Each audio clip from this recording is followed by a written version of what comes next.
Now, guys, I'd like to show you the exercises in Volume 3 of the Master Series. Now, these are a lot of fun exercises. Volume 3 is a great program. Coming off of 1 and 2, we were building the foundation, and we're working on the neuromuscular system and the sympathetic nervous system stress threshold. Now, with the Volume 3, we're kind of departing from that aspect, and we're looking at more of the specialization programs that Vince has designed. And this kind of gets us more into really developing the structure and the symmetry and the definition and the strength of the body.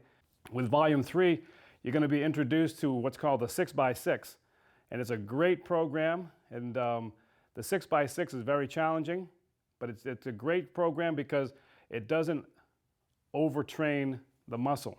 I guess you could if you did beyond what Vince has prescribed, but if you follow what the program is and what it says, then you're going to get a great benefit from this.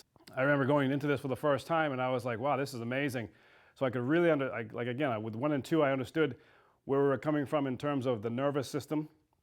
Volume 3 is much more into the hypertrophy and the creating a morphological effect of the muscle. And so this was Vince's introduction into that. And once you kind of get into it, you're going to have a lot of fun because every week you try to increase your intensity by changing your resistance, but also in this particular program, it's a different program because you start learning about progressive overload. So we learned about progressive overload in volumes 1 and 2. This is another system. Now, progressive overload doesn't necessarily mean that you're going to just increase the weight all the time. It could also be, taking a shorter rest period. It could also mean that the tempo of the exercise that you're going to perform. Also, just a simple technique of just holding on to the weight and never letting it go, meaning that in between sets, you're holding the weight. You're not putting it down and resting. You're going to actually hold the weight. And this is what is in Volume 3. So it's a different type of progressive overload, and it's brilliant because Vince, again, knew all the little different nuances of all the different types of systems out there, and so he incorporated this into month 3 of the Master Series, and it's very, very challenging. So it's one of those things that you have to go light. You cannot just jump into this thing and use your normal heavy weight. So you want to go light, and then you want to be able to hold on to the weight after each set. And so that's what this program is all about. It's that progressive overload in a different sense. And it's also going to start building more strength to your system. And again, really changing your symmetry and contouring to the demands of what a bodybuilder looks like. And so this is a great program. And after this month, that's when you really start to see some change in your physique. So it's a lot of fun. And it's, again, one of my favorite exercise programs to do. I think they all are. But again, I don't think there's one program that I didn't like. So this is just another fun one. So just like volumes 1 and 2, I'm not going to actually go over the nuances and the in-depth description of the programs itself. I'm just going to go over the exercises. So it'd be valuable to you if you have a book, then you can just follow along and read what it's all about. If you don't have a book, then I suggest that you order one, and then that way you can follow along with us. And guys, this is the exercises for Volume 3 of the Master Series. Now I'd like to show you the exercises in Volume 3, which starts on page 188 of Invincible. So the first exercise I'm going to show you is the stiff leg raise. Now, in this position, you want to put your hands, you want to make your hands like this, so you're going to support your sacrum. So you're going to lie back, put your head against the wall, chin on chest, and then you put your hands underneath, supporting your sacrum. You're going to inhale, you're going to pull your abdominals in, and then you're going to raise up, bringing your toes over your head, contracting your abdominals. Looks like this.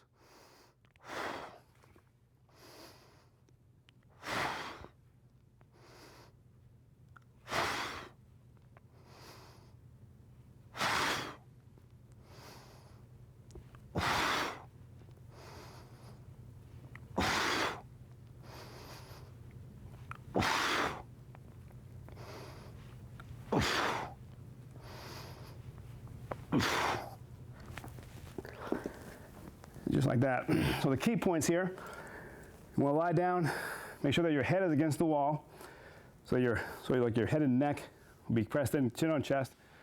Hands are underneath your underneath supporting your sacrum, so you can go up and down so you're not rocking on your sacrum when you do this exercise. And you want to exhale as you go up, inhale as you're going down. And the key is kind of fighting that resistance coming down just a little bit.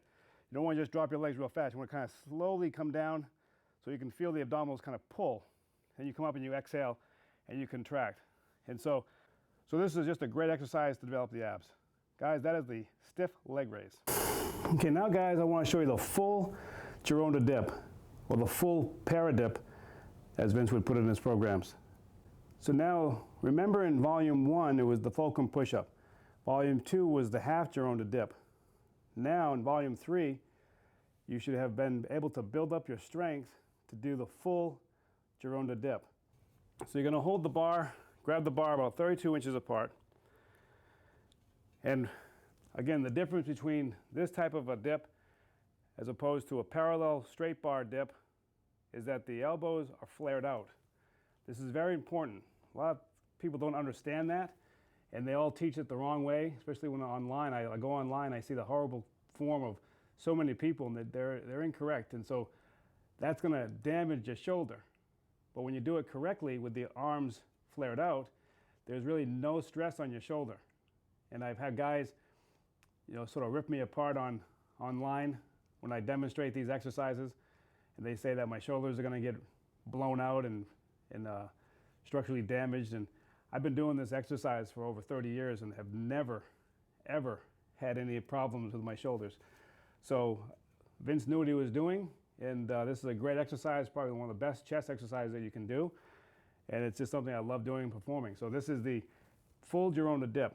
Now, if you remember in volume 2, you're going to keep your feet down, pointing down to the floor, just underneath your chin. You're going to keep your chin on your chest at all times. We're going to do 2 small bounces at the bottom, and then we're going to exhale and push all the way up. Now, when you come all the way up to the top position, you're going to keep your elbows slightly bent. You're not going to lock out the elbows. So it looks like this. So you're going to stretch. Get the stretch here, 1, 2, and then exhale. Pull the abdominals in, keep the elbows slightly bent, inhale. 1, 2. Inhale. 1, 2. Inhale. 2. Now nice and slow. 1, 2. Keep the abdominals pulled in. Keep the tension on the chest. Inhale. 2. Inhale. 2. Inhale.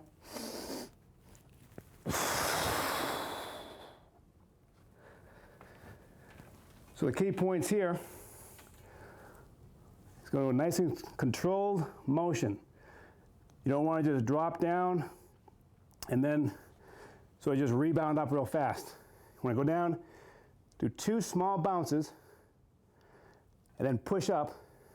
When you come all the way up, you're pulling your abdominals in, keeping the tension on your chest at all times, and you sort of hold that position at the top 1 to 2 seconds. Slowly come back down, and then repeat. Now the nice thing about, again, you have to do it on the right dip bar. And this is the right dip bar here because it flares out. So this is one of my favorite chest exercises to perform. It's very demanding. You don't need a ton of weight, but once you get used to it, and you're not getting enough stimulation from it, you can wrap a weight around your waist and then do them with added weight. This is a tremendous exercise if it's done correctly. It's not for everybody, so just be aware of that. You have to develop the strength, the connective tissue of the shoulder in order to perform this. That's why volumes 1 and 2 are so important, because they help build you up to this. And guys, that is the full version of the Gironda dip. It's gonna be perfect.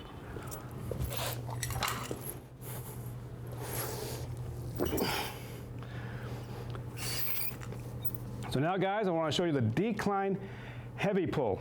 Now for this exercise, you're going to need a cable crossover machine like this one. You want to set the cables down to the lowest pulley position. Then you're going to need a decline bench. Now this happens to be the actual decline bench from Vince's gym. This is a great bench. It's leather, and it's really awesome because it has these leather pads at the front that are contoured, so you can just slide your legs in. It's really comfortable, and it's just a great bench to do this exercise with. So the first thing we're going to do, I'm going to grab the pulleys. You're going to lie back. Now, you want the hands to be behind you, over your head.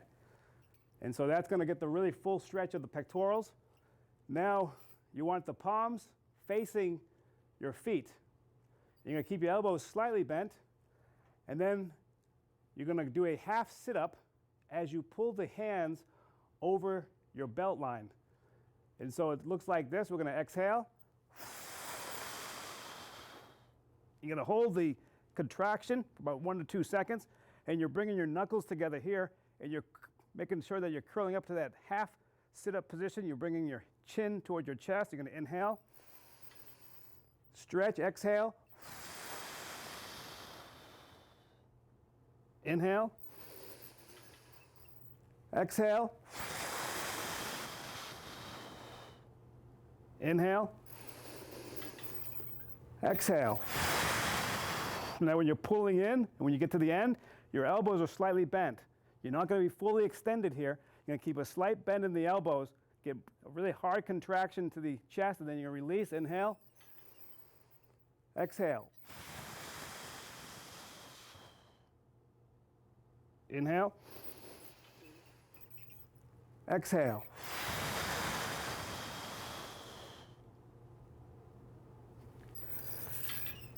Now the key points of this exercise are, you want to make sure that the bench is far enough away so that when you start, your hands are actually above your head. That's going to allow for a tremendous stretch on your pectorals. And then keep the elbows slightly bent, palms are facing the feet to start. Then you're going to begin to pull. As you're pulling, you're going to go up into that half sit-up position.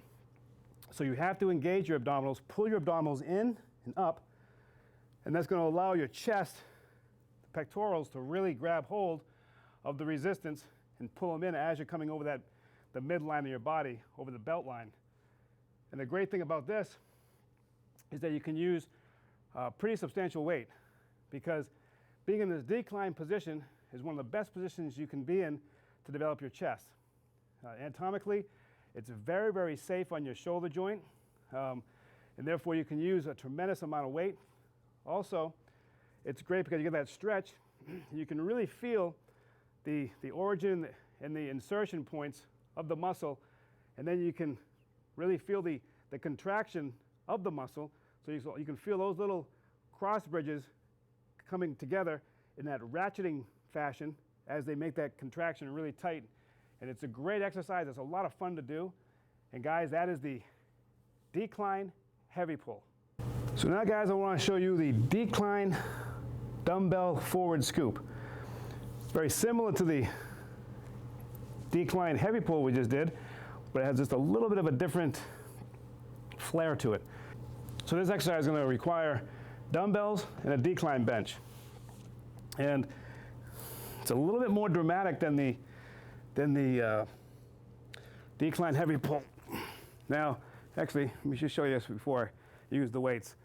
So this particular exercise is going to require this proper hand positioning as you bring the dumbbells out. This is important because you can really mess up your shoulder if you do not do this correctly. So always start with light weight to learn the motion. That's very important. You don't want to use a ton of weight on this one and just crank into it, because you can really you can dislocate your shoulder. So you don't want to do that. So what you're going to do is you're going to come down and you're going to flare those arms out. Now it's important here where the elbow is. You don't want the elbow too far forward, and you definitely don't want to go too far back, because that's going to cause a severe problem. So you want to be right in the middle into this position here like this. So the palms are sort of facing the feet almost in like maybe a 45-degree position here. And so that way you have better control, but it's also going to take the stress off the shoulder. It's going to put it right back into the chest where it should be, and then it's going to allow you to get that free range of motion that you need, that's required to get the hands over the hips. Now, when you do it, you're going to exhale. You're pulling in, very similar to when we did the cable crossover. You're pulling in, but we're going to pull in, and then we're going to scoop. You're going to scoop the dumbbells, and you're going to hit all dumbbells together, and then we're going to come back over the chest and then begin with that flared out position. So it looks like this in real time. So we're going to always start up here, and then you're going to set the chest up by coming up and then bringing your arms out here. So this is the position you want to be in, and then you want to come into it, you pull in, and then you scoop, and then you come over your chest. You inhale, exhale, open up, exhale, squeeze, inhale, scoop, inhale, scoop, inhale, open up, scoop, inhale, exhale, scoop, inhale, exhale, scoop, inhale, half sit up, scoop over the belt line, inhale, exhale, scoop, inhale, open up, exhale, pull, exhale, and open up. Okay, guys, so the key points to this one is that you want to create that flare, it's a very dramatic sort of exercise, sort of movement, because you bring your hands out. The key is the elbow position. Again, you don't want to be too far back. You don't want to be too far forward. Be right in the middle, elbows bent, and then you begin to pull. So it's the same idea as the heavy decline pull. When you're pulling in, you're allowing the elbow to come in, and you're following the path of the cross bridges as they come in into the chest. So you want to pull down through that. And so that's what we're doing with this particular motion, is we're stretching the pectorals and you're pulling in. So we're shortening those muscle fibers together nice and tight. So as they ratchet, those myofibrils, those cross bridges are really getting tight. So you're pulling that right in. And then we're going to hold at the very end over the belt line. And then you come back over your chest and you open back up again. And then you hit it again. It's a very unique exercise. You're not going to see this much in the modern day gyms. And it's a brilliant exercise because, again, it anatomically is 100% correct in terms of how the pectorals actually work. So they come into that strong contraction, and as you get used to this, you can actually use pretty decent weight. But again, I would never use a heavy weight to start with. I would even start with 5 pounds just to learn the movement. This is very, very important. If you don't do it correctly, there's a good chance that you could actually hurt yourself. So you want to be very careful and always work up to a heavier weight. It's a great exercise, and once you start to learn how to do it, man, it is a great pump to the chest. And guys, that is the decline dumbbell forward scoop. All right, so guys, I'm going to show you the seated short pull. So guys, the first thing you want to do on this exercise is you want to set the cable at 16 inches. That's the optimal height, and that's going to allow you to get the best stretch on this exercise. And also you want to have something that's going to brace your feet, like you can use an aerobic step, piece of wood, or something that's going to allow you to be braced so you don't go forward when you do this exercise. The next piece is you want to get one of these straps. These are the leather straps. So Vince had these at his gym, and these work the best. If you use like the tricep rope, it doesn't work well because you actually have to slide your hands into this strap. So what you do is you're going to slide your hand in, and then you're going to grab the leather strap. So you slide in. So it's important. This is a key point because a lot of people will just grab it like this, It's a totally different exercise if you just grab the handles like this. You really want to put your hand in like this so you can get this will support the wrist as well as keep your hands from sliding out. So to get in position, what you do is just kind of put one hand in, and then you would put your other hand in once you're braced onto the platform. And then, again, your hands are inside the straps. See, that's a very important part of this exercise. And what you're gonna do, you're gonna keep the knees slightly bent. Now again, you wanna focus on your teres major. So if you don't know what the teres major is, then I suggest that you look at an anatomy book and see where it is and the origin and the insertion, because it's gonna help you focus on the exercise a lot more if you actually know where the muscle is. And so what you wanna do is you wanna get down. Now we're gonna keep the elbows up. You're gonna put your head down between your arms, and then we're gonna begin to pull. Now as you pull, you're keeping your elbows up nice and high, and don't lock your elbows here. You keep your elbows bent the entire time at the starting position, and then you're gonna exhale, you're gonna pull back, and then you're gonna pull, keep your chin on your chest, keep your back rounded out, you're gonna concave the chest. You're gonna end up into the sides of your ribs, and you're gonna inhale as you come back, and then we're gonna exhale. So this is what it looks like in real time.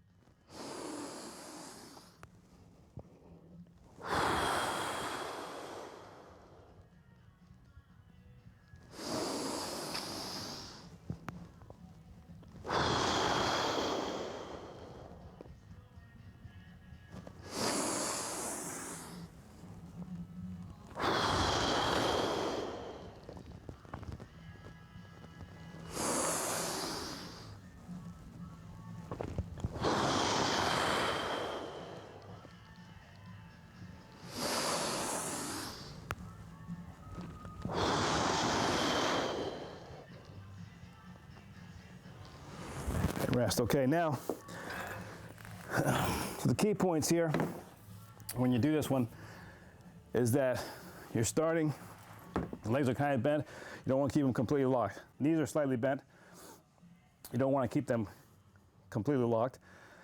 You want the arms out, so you're bending over, elbows up high, okay, because the teres major is right back into this point right here, below the posterior deltoid.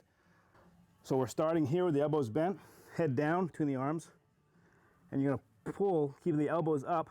You're gonna start to activate the teres major. You're gonna pull, and you're gonna continue to follow that path of resistance all the way through, keeping your chin down onto your chest, round out your back, and then bring the straps to the sides of your ribs, right below the chest. So right in there nice and tight. And you keep the elbows up, don't let them drop. So you can come in, you exhale, and so you're ending up in what's called the tug of war position. So it's this position here like this. If you're, if we were doing a tug of war, it would be in this position of pulling.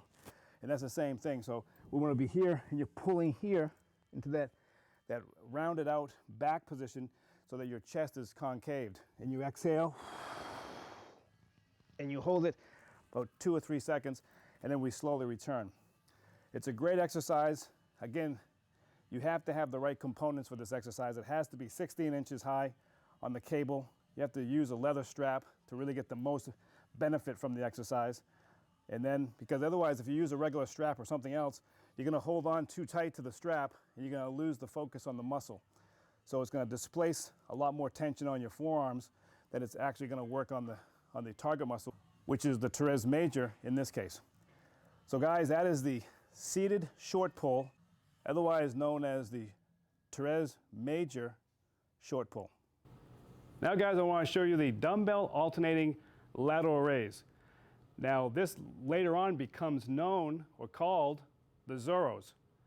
And it's because of Zorro, the actor or the mythical guy, I guess. And he would be like this with his cape. So this was the Zorro. That's what it was named after. So anyways.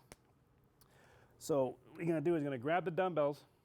Now, like with all events and stuff, you always wanna go light because These are unique exercise movements that you're probably not used to doing, and if you don't do them correctly, you're going to hurt yourself, and it's just not going to be effective. So you always want to go with light weight, even going 5 pounds just to get the movement down, and then you can always crank up the heavier weight. But always go light.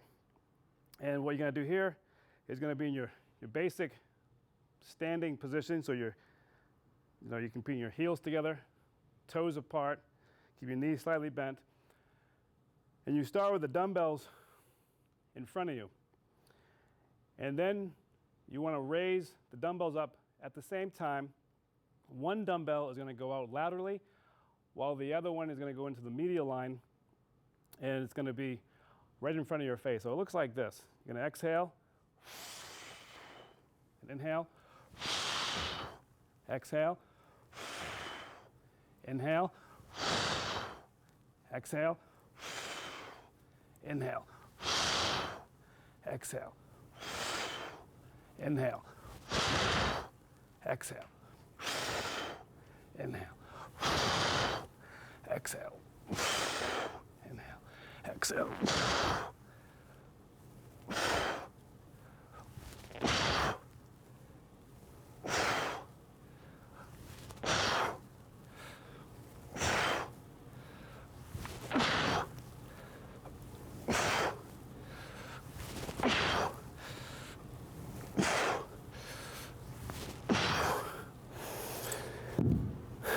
Now, this is an awesome exercise. It's very unique, but man, it really gets the deltoids firing. And so what you're going to do, the key points, you're going to kind of get a little rhythm. You're going to swing the dumbbells going in one direction, and so one's going out. Now, the lateral hand, when you're coming out, elbow is slightly bent. You come up, pinky's higher than the thumb. Just like when we did the seated lateral raise in volume 2. So you always want to get the pinky a little bit higher.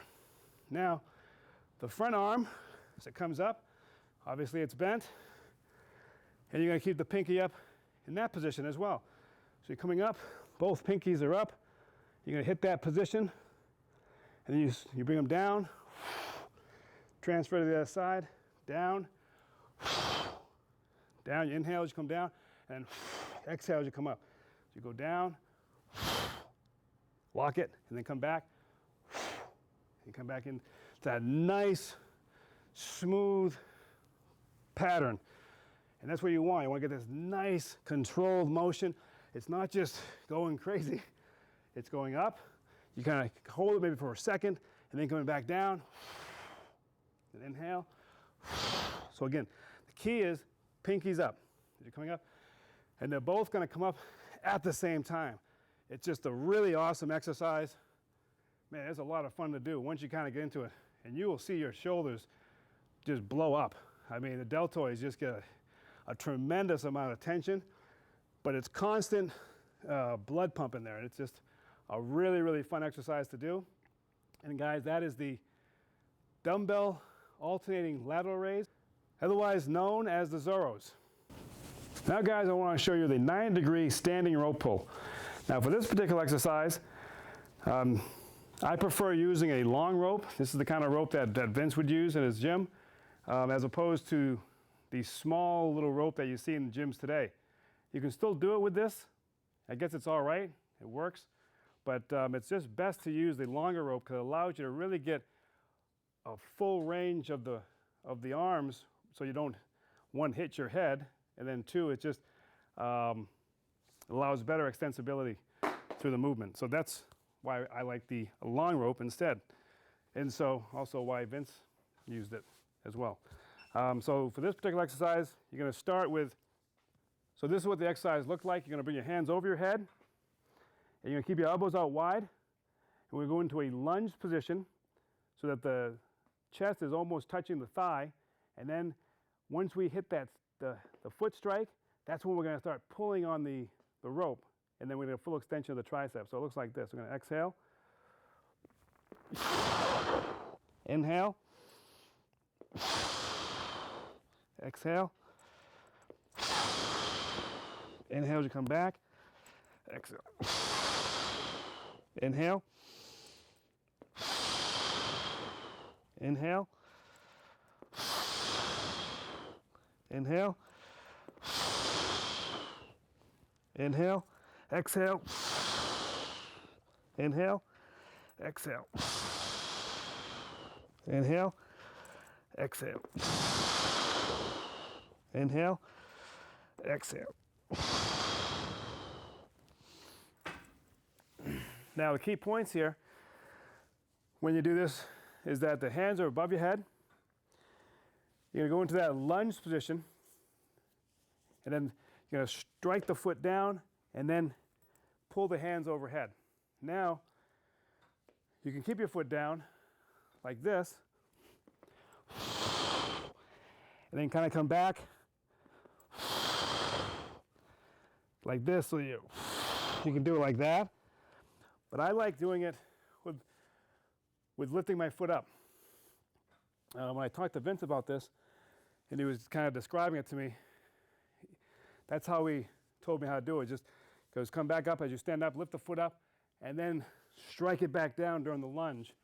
It's just something I learned from him, but it works best because for me, I get into the exercise more, and it allows me to really get that pull right through. So it's inhale, and then exhale, inhale, strike, pull, inhale, strike, pull, just like that. So you can play around with the different leg position, but it all comes out to be the same. But for me, I like that power that I get when I get into the exercise, and I get that strike, the foot strike, and then the hand comes overhead, and you can really use a lot of weight on this one if you do it correctly. It's a lot better than just doing like your standard, tricep stationary pull like this. It just doesn't work as well in that type of a fashion as the more dynamic movement, when you can really get into it and you can really lay on it and you can get a lot of weight behind it. So that's what you want, especially if we're trying to build the triceps. You want to use as much weight that you can use comfortably as well as functionally, so you get the full range of motion and you get way more power through that doing the dynamic lunge movement rather than just the stationary overhead position. It's a great exercise. Again, it's one of my favorites. And stuff like this you're not going to see in modern day gyms. It's just, that's what's so beautiful about these exercises, that they're so unique that once you start doing them and your body starts to change, it's like, wow, this is incredible stuff. And this is another one of those exercises that you do, and it's just like your triceps are just smoked and they just feel phenomenal afterwards. And guys, that is the 90-degree standing rope pull. All right, now guys, I want to show you the barbell preacher curl. Now, in the volume 2, we'd use the dumbbells, and in volume 3, we're going to use the barbell. Now, it's basically the same type of a movement, except for obviously we're using a barbell rather than the dumbbell. And the key here is that when you are using the preacher bench, you want the preacher bench to be against your stomach, abdominals, not your chest on this one. There are some exercises, especially as we get more advanced, and that are going to work the biceps just a little differently. And Vince would prescribe getting down low like this. This is the way Larry Scott would get down, get really low like this so that the preacher bench was on your chest. But for this particular exercise, and the way we want to do it, is you want to keep your abdomen and stomach against the preacher bench, not your chest. And so we're going to grab the barbell just a little bit past shoulder width. So we're going to use that, again, that false grip. So you're going to bring your thumb on the same side as your fingers. And now, again, like with volume 2, the preacher bench that works ideally for this exercise is the Larry Scott version, because it has this sort of angled part of the bench, so it's not completely rounded over. It has almost like a little bit of a flat angle, about maybe 10 to 15 degrees, and then it's softer in here, so you can really drive your elbows into, so you get the bone support, but then you don't you don't hurt your elbows. And so it's a really great bench. The modern day flat, so you've seen those in modern day gyms, with just that flat angle, about 70 degrees or so. And those kind of work on your elbows, and they really hurt your elbows when you start grinding on these, especially for this exercise. So just keep that in mind when you do this one. But you want to stand back so one foot's in front, one foot's underneath the bench. And again, we're pressing the pad against your stomach and your abdominals, not your chest. So you're going to keep your elbows up on the top part of the bench. And now we're going to roll the bar down the fingertips, and then you're going to roll the bar up the fingertips. You're going to cock the wrist, and then you're going to exhale and pull the bar in toward right underneath your chin, trying to touch right at the clavicle point. And then you inhale, come down, do the same thing. You roll the barbell down, roll it back up, cock the wrist, and then curl. And you inhale. Now you're going to lean back just a little bit to stretch the bicep. Let the bar roll down the fingers, roll up the fingers, cock the wrist, lean into the movement to contract the bicep as tight as possible. Go down with the bar. At the same time, you're going to lean back just a little bit, stretching, keep the stretch on the bicep, and then roll the fingers down, and then roll back up, and then back down, nice and controlled, leaning back just a little bit. Going to roll the bar down, roll back up, cock the wrist, exhale, contract, inhale, exhale, contract, inhale, curl, exhale, inhale, exhale,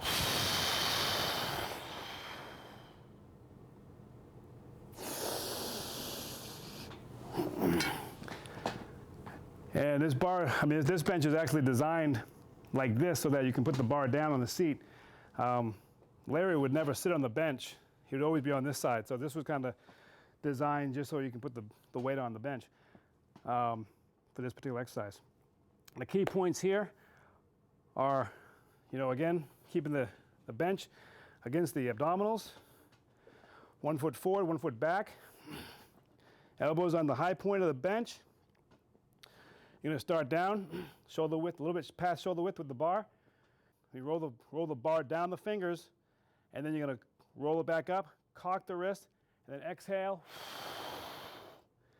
and contract, hold for 1 to 2 seconds, come down slow. Now, you see my position here.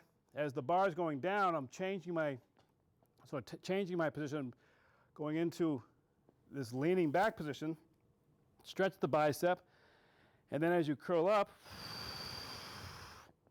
you're leaning toward the bar. So you're going to come here, lean toward the bar, hold the contraction right underneath the chin as tight as possible, and then you're going to release, and you come back in here. So you just don't want to be kind of cranking out here. It doesn't do as much. You want to kind of get into that movement here. So you're using your body in order to get more contraction on the bicep. So you're going to inhale, exhale, lean into it, contract, and then release. Then you roll down the fingers and begin the whole thing over again. Guys, this is a great exercise. It's a good pump for the bicep, and it's one of those exercises, again, you do not need a lot of weight. You can go light on this, and it's all about form, concentration, and just the movement of the exercise. And once you kind of master it, then you can add more weight to it. But you're going to find that it's very difficult at first, and as you get used to it, you're going to be able to grind out some heavy weight, just like Larry Scott. And guys, this is the barbell preacher curl. Now guys, I'd like to show you the Zottman curl. Now there's been a lot of controversy about this one. I've never really seen anyone online do it correctly. And it's there's all different types of versions of this that are out there, and I'm going to show you the correct way. This is the way Vince taught it, and this is the way I learned from Vince. So Anyway, so you're going to grab the dumbbells. So this is a great forearm exercise. It's really going to burn them up pretty good, especially if you do it correctly. So the key to this is really, it's really the rhythm and the form of it all. So what you do is you're going to put your elbow close to your body. So it's kind of jammed into the side, and that's going to allow a little bit of leverage so that you can get into the movement and really start to work on the forearm, especially the brachioradialis. And so it looks like this. So what you do is you want to kind of get into this sort of rhythmic pattern. So the elbows are jammed into the side of your body, and you're coming up, and then you're going over, and come up, and you're going over. It's like kind of like a figure 8 pattern here, and then you're coming up. So you're pulling up here, and so your elbow's close to the side of your body. You're going to sort of sweep your hips. So it's like you're kind of getting your hips kind of into it. It's like a little bit of a dance, I guess. So you come up, and you're going to, so you see my hip and the dumbbell kind of come up at the same time. See that? And then you're going to come up. So then you transfer over to the other arm.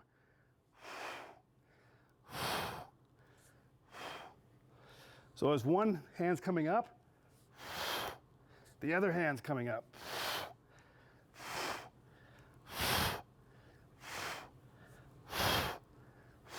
And you're turning them in.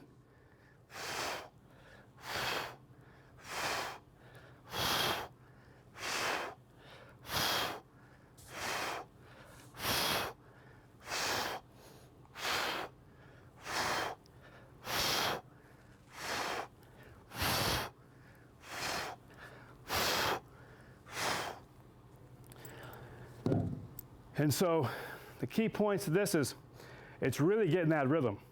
You know, I've seen so many different versions of this, variations or whatever, and it's just, you know, the idea is you want to kind of get into that rhythm.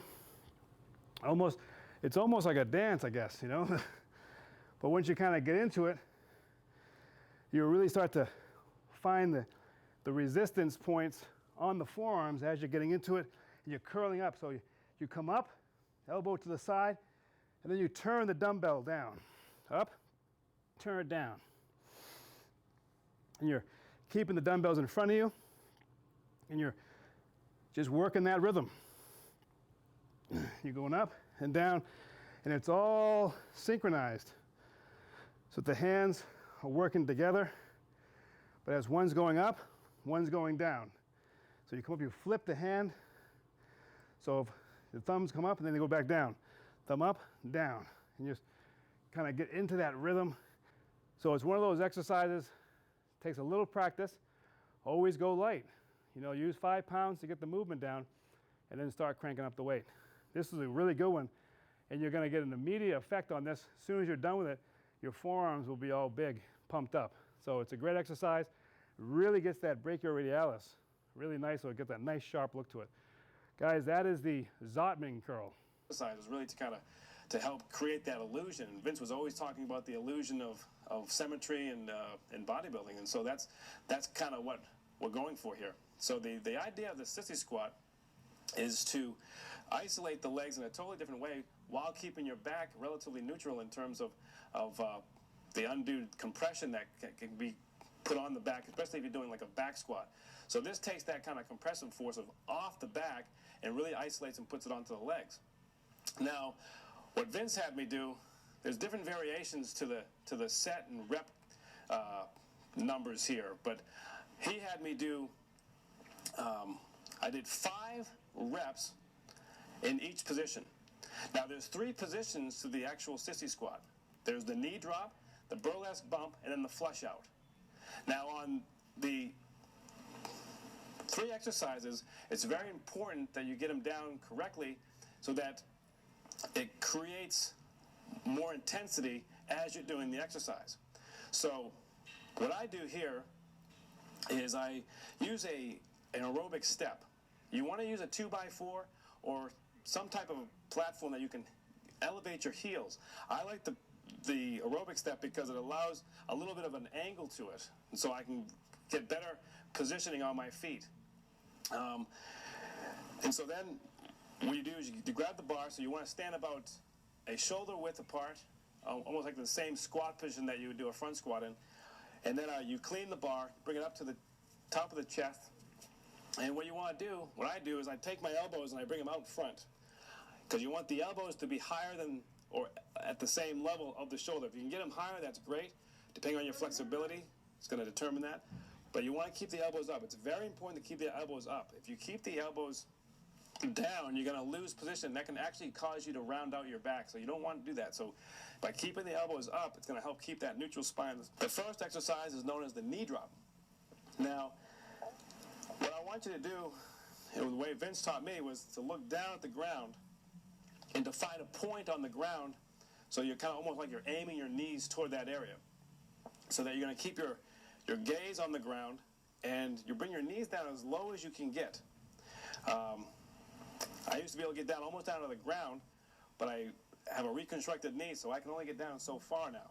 But I can still get down pretty low, but not as low as I used to. But anyways, it still works pretty well. So I come down.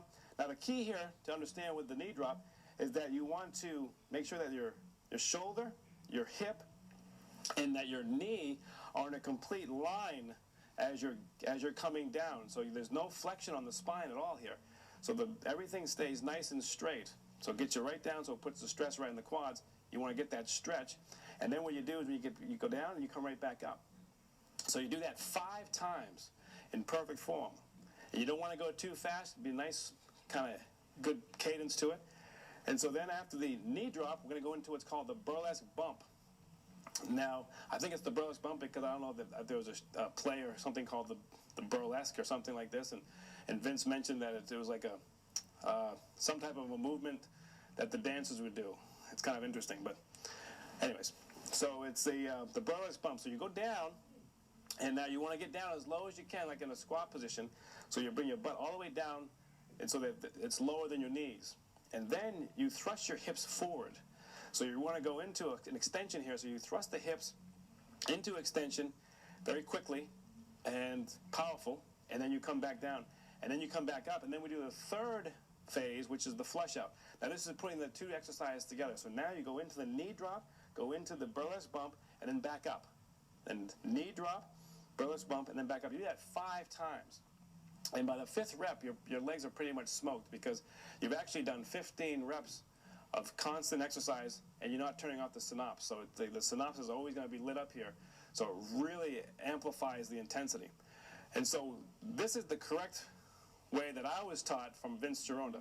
You know, there could be some other students out there that have a different variation of it, but again, this is what I learned, and it works best for me, and it really helped my legs develop. So, you know, that's what I got from it. All right, guys, now I want to demonstrate the standing toe raise. Now, this one can be done on they actually have calf machines where they have the pads and you kind of stand on. They have it's its own machine, and you can do that.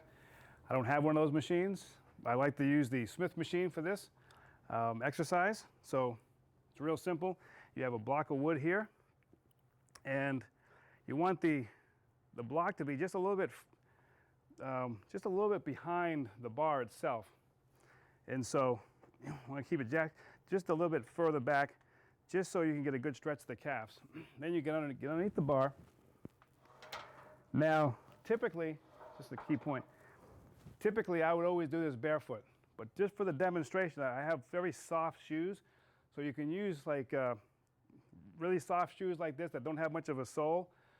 If you have a shoe like a tennis shoe or a hard shoe like a cross trainer, it'll limit the range of motion, and you don't want to use those types of shoes. So I always recommend doing calf work in bare feet.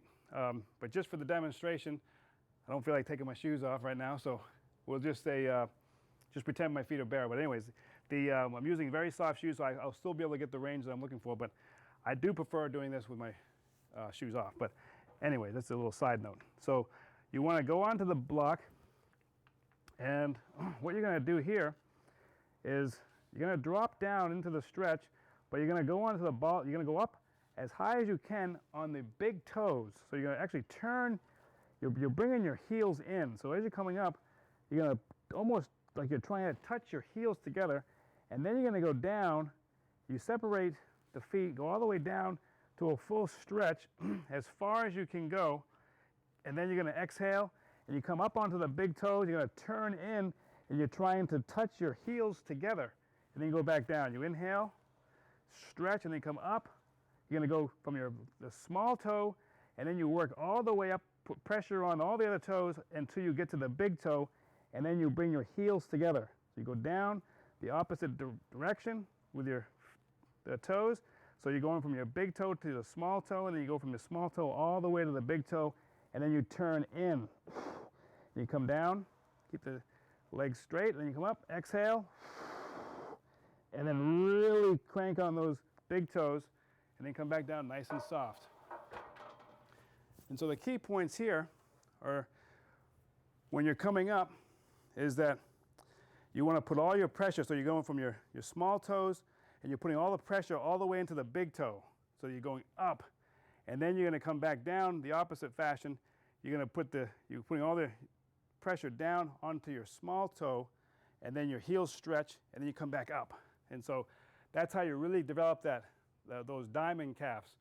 And it's also way more effective that way for developing the gastrocnemius, rather than just trying to go up and down like a lot of guys will do. They'll just get up here, and they just kind of bounce through the exercise, and that doesn't really do anything. You have to kind of get that engagement, so as you come up, you're pulling in up onto the big toes. So you have to get that bone support in order to really make those calves work.